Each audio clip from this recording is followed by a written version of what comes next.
Hello everyone. Welcome to my video and today we are going to start the topic judiciary, and this topic is very beneficial for class 8, and I have taken this topic from the book NCERT. And if you will watch this video, you are going to get a proper insight about the topic before you read your NCERT book.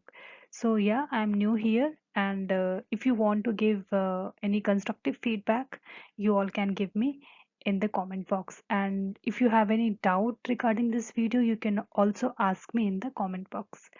So as you all can see, my name is Anjali, and so let's start with the uh, topic. Okay, so let's start with the meaning of judiciary. So as you all can see here, three organs of government, right? One is legislature, executive, and judiciary. And here in this video, you are going to read in detail about judiciary, right? So I hope you all know the roles of all three organs. So for those who don't know the rules, let me just quick recap the rules here. So first, legislature, the role of the legislature is that it is a law making body, and executive is law implementing body, and it safeguards the law, it defines the law. Yeah, and and you're going to read the all the roles of judiciary in the coming slides. Okay, so let me just small recap here. I have just given this small recap here. So let's go the definition of judiciary here. So as you all can see here, that judiciary is a system of court. Yes, so it is also an independent body, and it is a system of court. Under judiciary, we have multiple courts, right? Like Supreme Court, right? And like High Court, and also we have District Court also. And also district, along with the District Court, we also have this thing, subordinate court, right? So you will learn about all this in the coming slide. So just for the better understanding, I have given you the example. Okay, it is a system of court, and it is an independent body. Just like other two organs of the government, it is judiciary is also an independent body. It is not at all dependent on other two organs of the government. It is an one of the independent body here. Okay, so yeah. So next thing is that under judicial, the member who are connected with the judiciary, who works under the judiciary, their role is that they settle the dispute, right? They settle the disputes and provide the justice to the citizen. And judiciary is also a guardian of constitution, right? It जिसको हम हिंदी में बोलेंगे कि ये constitution का ही माई बाप है. ठीक है, so okay, let's go with the next slide.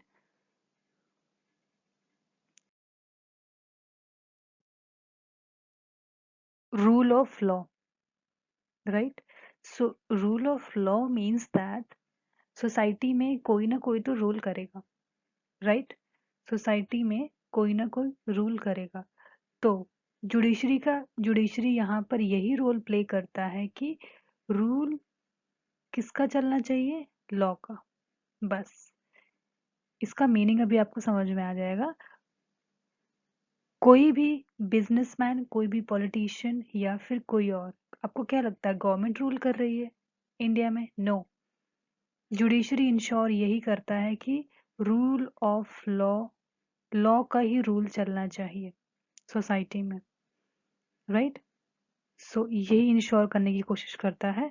इसका मतलब ये भी हुआ कि लॉ सबके ऊपर इक्वली एप्लीकेबल है, right? Judiciary ensures, it's try to maintain this thing, it is try to maintain, it not try, it maintain the rule of law in the society.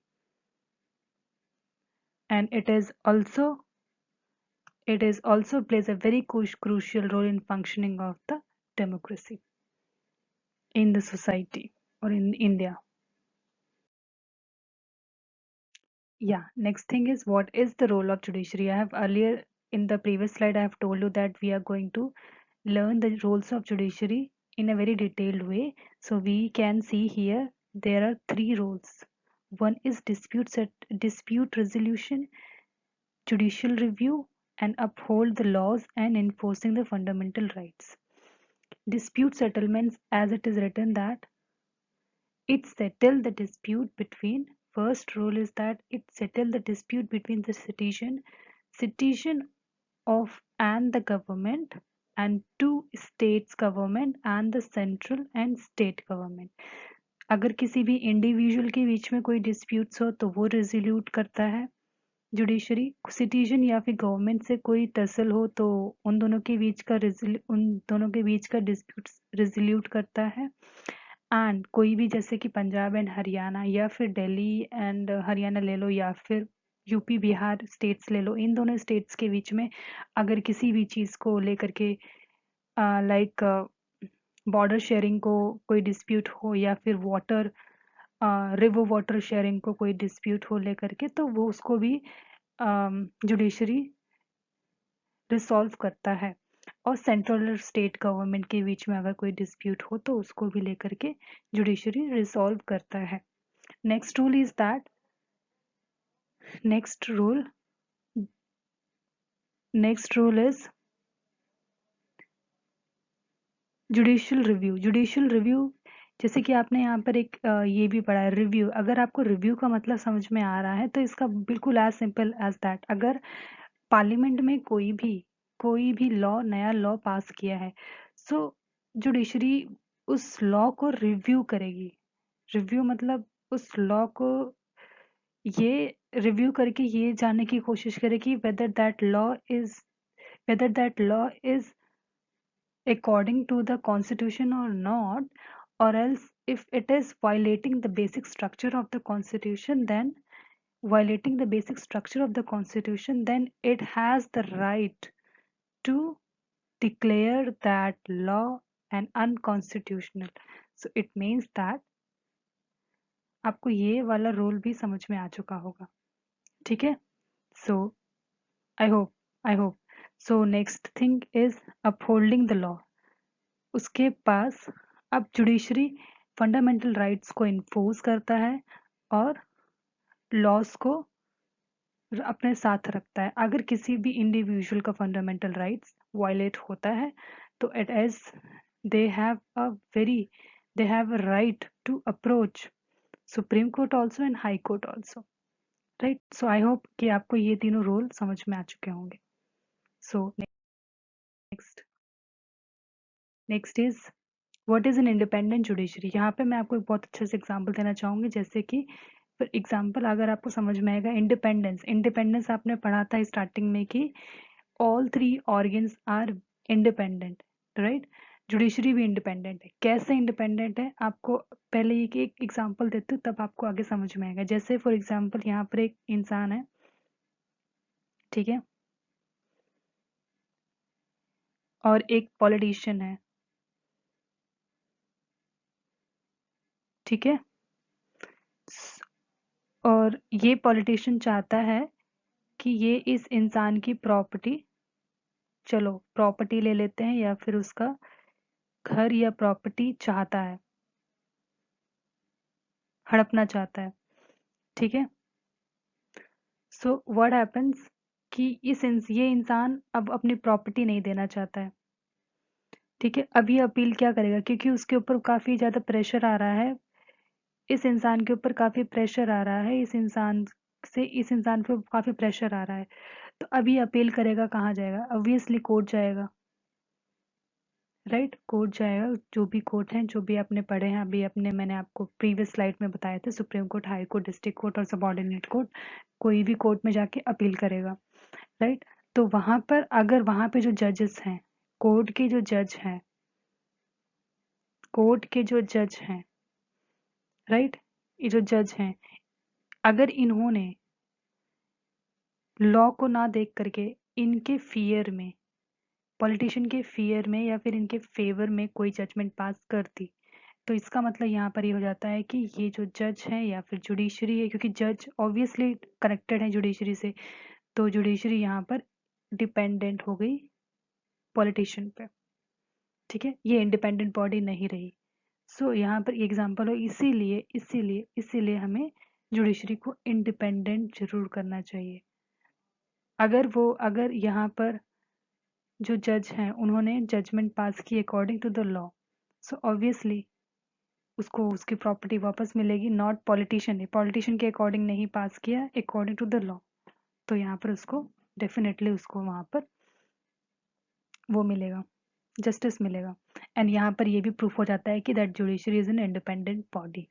So I hope आपको यहाँ पर example समझ में आ गया। चलो 2-3 points देख लेते हैं यहाँ पर। जैसे कि इंडिपेंडेंस एक और चीज़ से इंश्योर होता है, जैसे कि एक और चीज़ से समझ में आता है कि judiciary is an guardian of constitution. आपने प्रीवियस स्लाइड में पढ़ा था ये चीज़, और defender of fundamental rights, right, ये चीज़ आपने पढ़ी थी।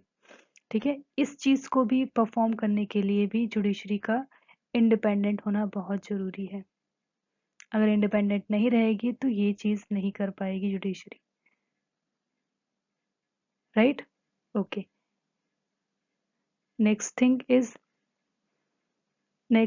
Is other two organs. Judiciary का इंडिपेंडेंस होना इसलिए भी जरूरी है, जैसे कि जो अदर टू ऑर्गन्स है, लेजिस्लेचर एंड एग्जीक्यूटिव, ये दोनों भी अपने पावर का मिसयूज ना कर पाए। ये दोनों ऑर्गन्स भी अपने पावर का मिसयूज ना कर पाए, ये दोनों भी बिल्कुल फेयर तरीके से चलें, तो इसीलिए इंडिपेंडेंस होना जरूरी है। अगर जुडिशरी इन दोनों ऑर्गन्स पे डिपेंडेंट रहेगी तो इसका मतलब ये है कि judiciary is not an independent body. इसीलिए उसको इंडिपेंडेंट इसलिए होना चाहिए कि चेक करना चाहिए कि यहाँ पर ये दोनों ऑर्गन्स बिल्कुल अपने पावर का मिसयूज नहीं कर रहे हैं, अगर वो इंडिपेंडेंट है तो। So next thing is also that कि यहाँ से एक और चीज़ इंडिपेंडेंस समझ में आती है कि जुडिशरी यहाँ पर इंडिपेंडेंट है because executive and legislature should not interfere either in the functioning और डिसीजन ऑफ जुडिशरी। अगर जहाँ पर दिखता है, जहाँ पे हमें जितनी सोसाइटी में अगर दिख रहा है एग्जीक्यूटिव और ये दोनों ऑर्गन्स अगर इंटरफेयर नहीं कर रही हैं जुडिशरी की फंक्शनिंग और डिसीजन में, तो यहाँ पर ये प्रूफ हो जाता है कि that judiciary is an independent body. और जो जजेस हैं, अभी आपने पहले वाले एग्जाम्पल में, जजेस जो हैं वो अपनी ड्यूटी बिना किसी के फियर में, बिना किसी के फेवर में आके परफॉर्म कर रहे हैं, तो इसका मतलब यहाँ पर है कि जुडिशरी इंडिपेंडेंट है, right. So let's go to the next. No, wait. Before going to the next slide, we have one more cartoon here. देखो यहाँ पर एक कार्टून से भी आपको समझ में आ रहा होगा। जैसे यहाँ पर एक जज है, ये इस इंसान पे डिपेंडेंट है, ठीक है। अगर ये स्ट्रिंग कट कर दिया जाए, ये स्ट्रिंग यहाँ से कट हो जाए, तो ये ऑब्वियसली ये जो भी डिसीजन लेगा अकॉर्डिंग टू द लॉ लेगा, नॉट कि वो इस इंसान के फियर और फेवर में आके डिसीजन ले रहा है, ठीक है। तो यहाँ से भी आपको दिखता है कि जुडिशरी इंडिपेंडेंट है।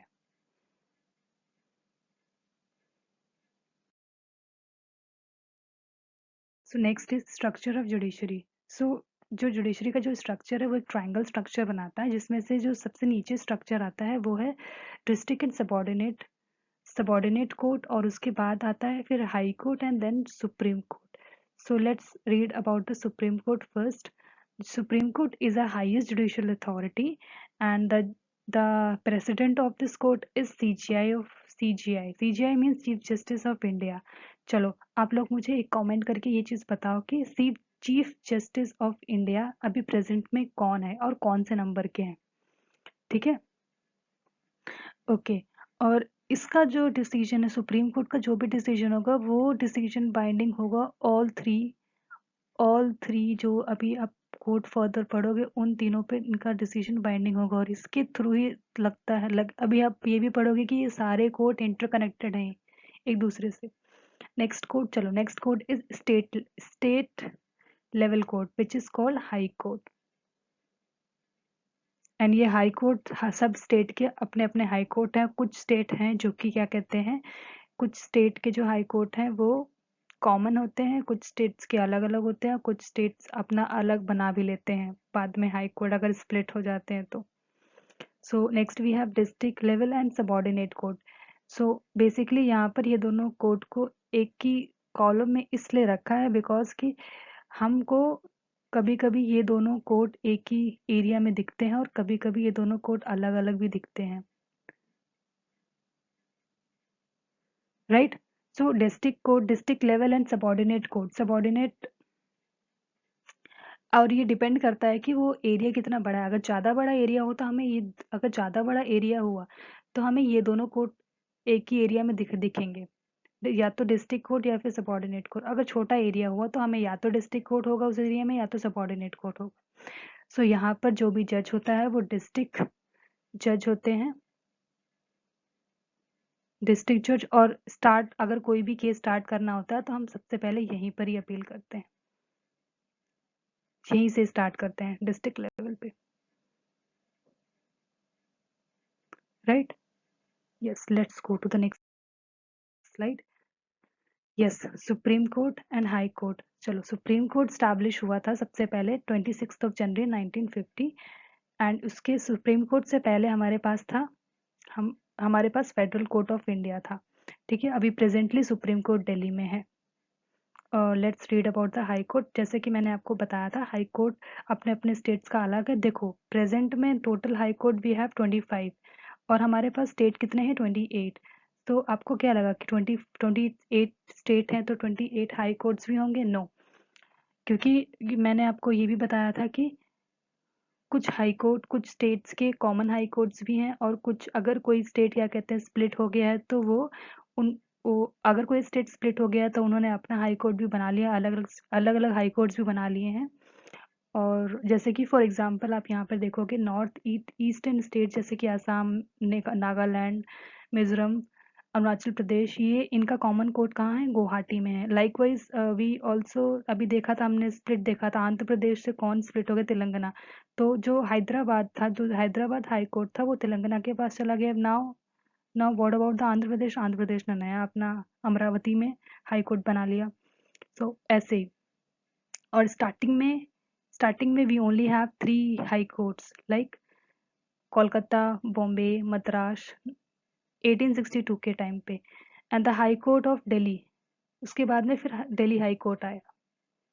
So I hope high court के बारे में आपको यहाँ तक तो समझ में आ गया होगा। So next, let's go to the next slide.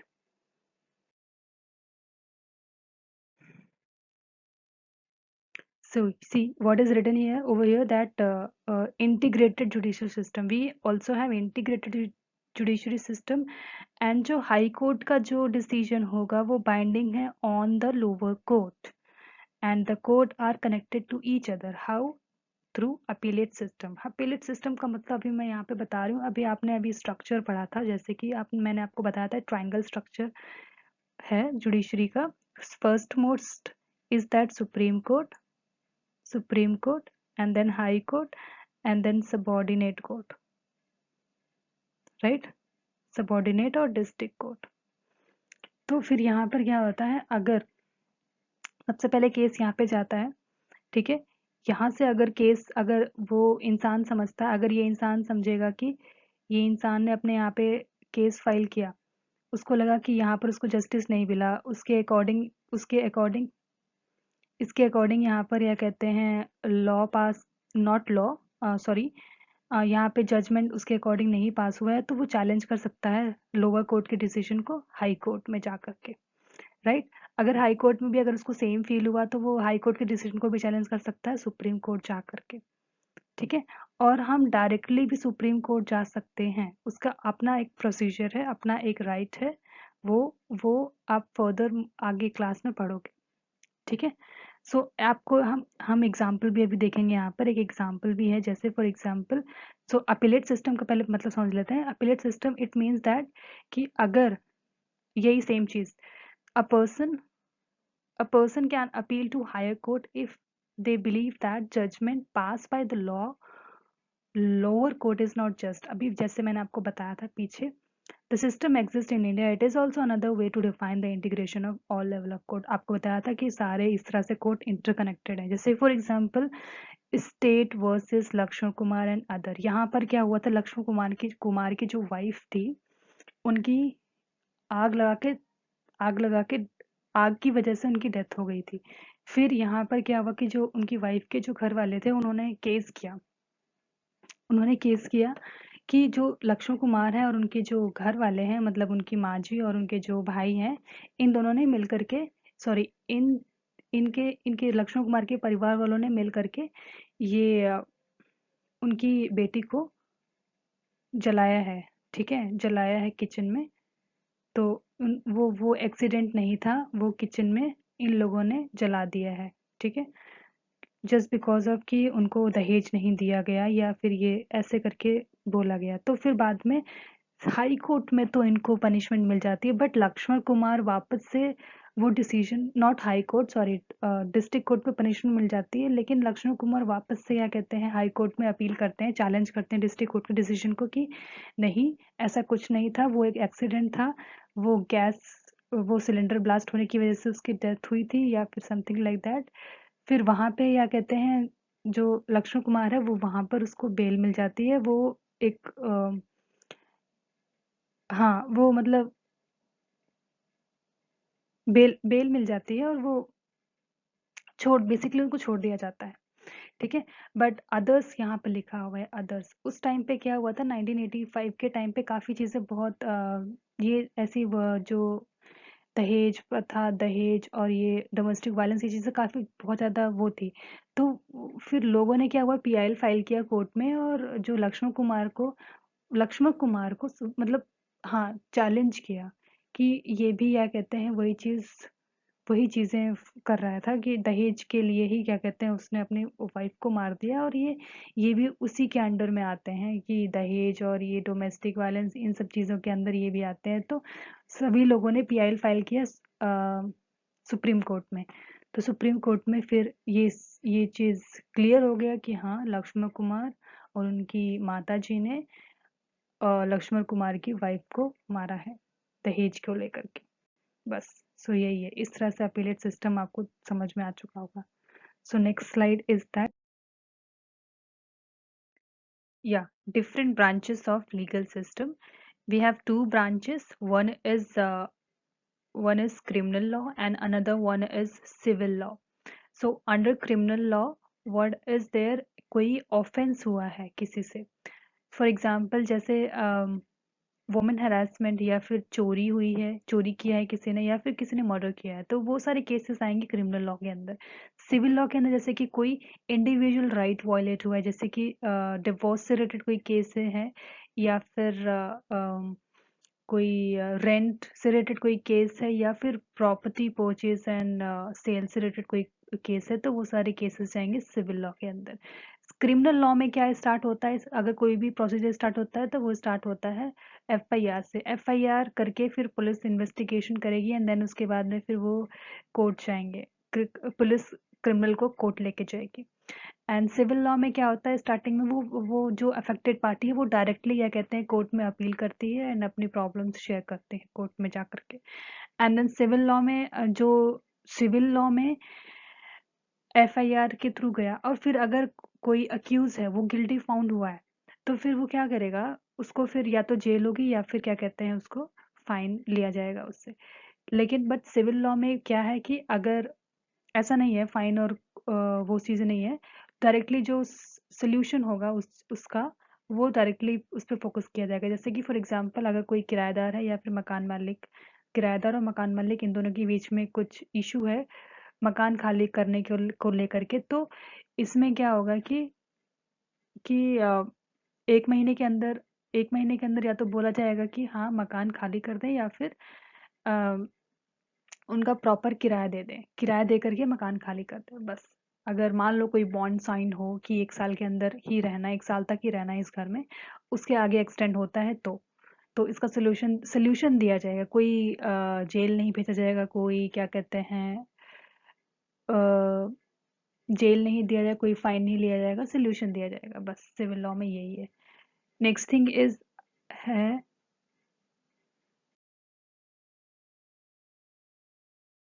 does everyone has the access to the court?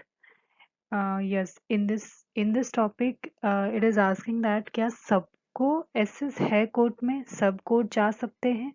हाँ, so it is written that the principally all the citizen of India can access the court in the country. Obviously सभी सभी को equally right है, कोई भी जा सकता है कोर्ट में, ठीक है। सबको सबकी सुनवाई करेगा कोर्ट, ये तो प्रिंसिपली बोला जा सकता है, but in reality what is happening that जो वास्ट मेजॉरिटी ऑफ पुअर हैं इंडिया में, ये लोग, इन लोगों का एसेस कोर्ट में बहुत कम है, because due to lack of money and lack of they think that कि पता नहीं टाइम लगेगा या फिर उनको न्याय मिलेगा या फिर नहीं मिलेगा, that is why that they avoid to go to the court. ठीक है, सो इस वजह से इस चीज को लेकर के मतलब लाया गया पब्लिक इंटरेस्ट लिटिगेशन। ये सुप्रीम कोर्ट ने इसको 1980 में लाया। ठीक है, जैसे कि नाम itself suggest that public interest litigation. ठीक है, पब्लिक के इंटरेस्ट और जर्नल कंसर्न के लिए इसको लाया गया है। इसमें बेसिकली इंडिविजुअल और a group of individual can file the petition for the protection of public right and for their welfare. Okay, they are not directly affected. Even if they are not directly affected, it means that कि अगर ठीक है, अगर आपको public interest litigation के बारे में पता है तो आप कहीं पे भी देख रहे हैं कि यहाँ पर पब्लिक की राइट वायलेट हो रही है या फिर यहाँ पर पब्लिक का वेलफेयर हो सकता है इस जगह पर, अगर वो पिटिशन फाइल केस करते। ठीक है, कोर्ट में जाके court definitely going to hear that petition. Okay, एक एग्जांपल इन्वायरमेंटल रिलेटेड एग्जांपल देती हूँ, जैसे कि आपने देखा होगा ताजमहल के साइड में क्या कहते हैं बहुत ढेर सारी फैक्ट्रीज आपको मिलेगी। ठीक है, उन फैक्ट्रीज से काफी ढेर सारे बहुत हार्मफुल स्मोक्स निकलते हैं। अब वो जो स्मोक्स निकलते हैं वो कहीं ना कहीं ताजमहल के पत्थर को पीला कर दिया जाता है, वो वाइट तो ऑलरेडी है, अब उसका पत्थर ऑलरेडी वो पीला हो रहा है, वो मॉन्यूमेंट तो खराब कर ही रहा है, साथ ही साथ उसके इन्वायरमेंट उसके सराउंडिंग में जो लोग रह रहे हैं उनका भी बहुत ज़्यादा वहाँ पे इशू आ रहा था। इशू ऑब्वियसली वो जगह उस एरिया में अगर रहेगा कोई भी रहेगा उस स्मोक की वजह से काफ़ी इशू हो गए। सो वहाँ पर पिटिशन फाइल हुआ, कोई भी मतलब जिसको भी पता होगा वो ऑब्वियसली पिटिशन फाइल करेगा। वो अब कोई एक पर्सन कोई इंडिविजुअल ही होगा ऑब्वियसली या फिर ग्रुप ऑफ द इंडिविजुअल। सो उनकी पिटिशन फाइल करने की वजह से वहाँ पे जो आसपास के जो उसके ताजमहल के सराउंडिंग में जो फैक्ट्रीज थी उनको कहीं ना कहीं शट डाउन कर दिया गया है। सो यहाँ पर कहीं ना कहीं ऐसे भी काम करता है पब्लिक इंटरेस्ट लिटिगेशन, और पब्लिक इंटरेस्ट लिटिगेशन की वजह से क्या होता है कि काफ़ी ज़्यादा अमाउंट में काफ़ी लोगों को न्याय मिलता है। मतलब एक ग्रुप में है ना चीज़ें, तो काफ़ी ग्रुप इंडिविजुअल को मिलता ही मिलता है, ग्रुप को भी मिलता है न्याय। ठीक है, और कहाँ पे हम लोग हाई कोर्ट में पिटिशन फाइल कर सकते हैं, सुप्रीम कोर्ट में आर्टिकल कॉन्स्टिट्यूशन के अंडर आर्टिकल में 2 to 6 article and supreme court 32 articles के थ्रू हम लोग जा सकते हैं, डायरेक्टली हम लोग पिटिशन फाइल कर सकते हैं। कौन कौन से मैटर में? Environmental issue, violation of the basic human right, exploitation of the labourers और the bonded workers, right of the prisoners and illegal construction, corruption and misuse of public funds. For example यहाँ पर है 1985 में Olga Tellis versus Bombay municipal corporation had tried to protect the livelihood of the slum dwellers. इसमें basically क्या होता है कि अब जो फुटपाथ में लोग रहते हैं, कुछ लोग क्या कहते हैं दुकान भी क्या कहते हैं खोल देते हैं फुटपाथ में, तो वहाँ पर क्या हुआ कि वहाँ पर फुटपाथ में उन जो स्लम में लोग रहते हैं उन्होंने शॉप्स वगैरह खोले थे, उन सबकी शॉप्स वगैरह बंद कर दी गई और उनका घर भी वहाँ से हटा दिया गया। फिर बाद में फिर PIL फाइल किया गया, मतलब पिटिशन फाइल किया गया, तो फिर वहाँ पे फिर जब कोर्ट में आगे जाके बात गई तो वहाँ पता चला कि उनको भी रहने का पूरा अधिकार है, उनको भी मतलब अगर वो लोग वहाँ पे रह रहे हैं तो कहाँ रहेंगे। ठीक है, सो फिर गवर्नमेंट ने अब जिस तरह से अभी आप देख रहे हो कि गवर्नमेंट अब प्रॉपर क्या कहते हैं जो बिलो पॉवर्टी लाइन के लोग रह रहे हैं शहर में, स्पेशली शहर में, उनको अच्छे से फ्लैट वगैरह बना के घर बना के दे रही है। So like that. तो कहीं ना कहीं यहाँ पर भी इशू पिटिशन फाइल करने की वजह से यहाँ पर पब्लिक इंटरेस्ट लिटिगेशन की वजह से यहाँ पर इनका जो उनका जो लाइवहुड है वो प्रोटेक्ट हुआ स्लम dwellers का। So yeah, that's it. Thanks for watching my video. And yeah, I'm new here, so मैं अब रेगुलरली अपनी वीडियोस डालूंगी। ये तो मैंने जस्ट क्लास 8 का पीपीटी रेडी किया था, देन आई थॉट कि let's why not teach the students. So अगर ऐसे ही और भी वीडियोस चाहिए तो यू कैन कमेंट मी। अगर कोई और चैप्टर्स पे चाहिए वो चैप्टर्स कमेंट कर सकते हो आप लोग। एंड अभी मैं 11th class 11th and 12th political science की वीडियोस अपलोड करूँगी regularly. So yeah, thanks for watching everyone. Okay, this is okay. Thank you everyone. Thanks a lot.